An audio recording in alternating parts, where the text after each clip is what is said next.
The room is loud. Someone just scored, and an entire crowd of strangers erupts. But as that collective electricity passes through the room, you are sitting there, feeling absolutely nothing.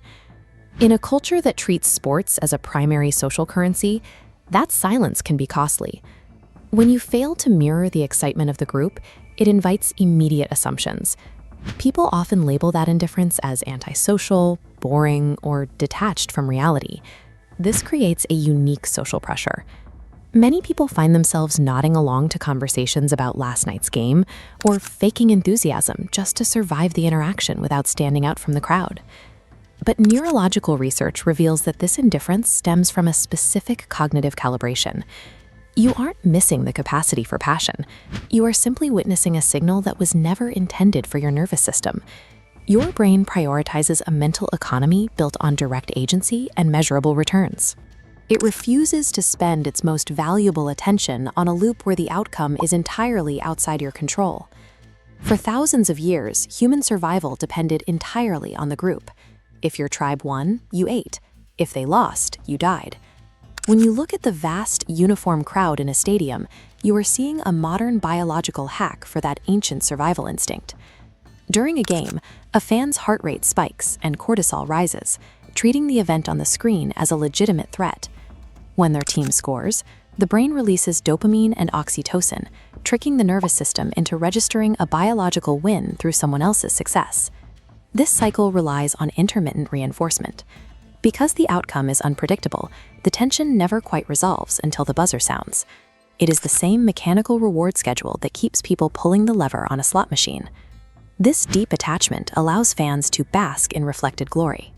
By wearing the colors and instinctively saying, "We won," after a victory, they use an uncontrollable external event to stabilize their own sense of self. This creates a lopsided economic trade.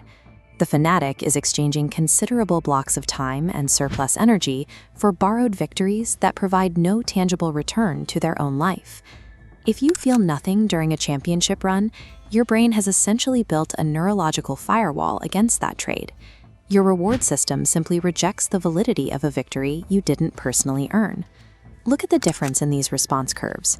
While a fan relies on the erratic spikes of the spectator, your system runs on mastery dopamine. Your brain only authorizes a high if it was caused by your own direct personal agency. This aligns with a trait called high openness to experience.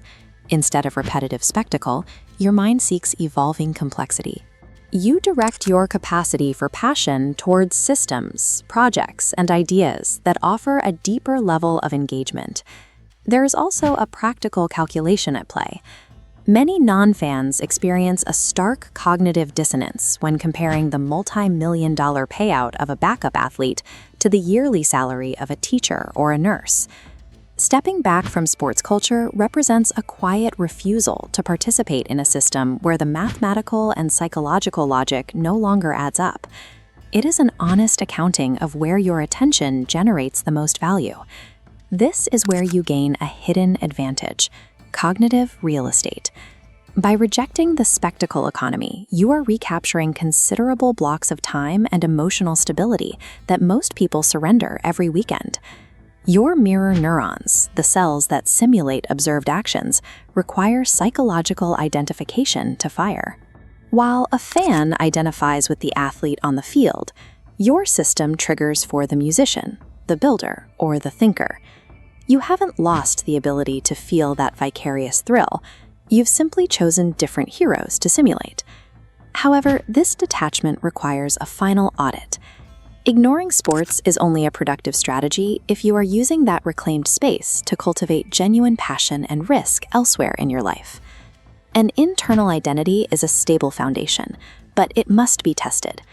The strength of the non-fan's mind is only realized when you have your own skin in the game, taking personal risks that could lead to genuine disappointment or success.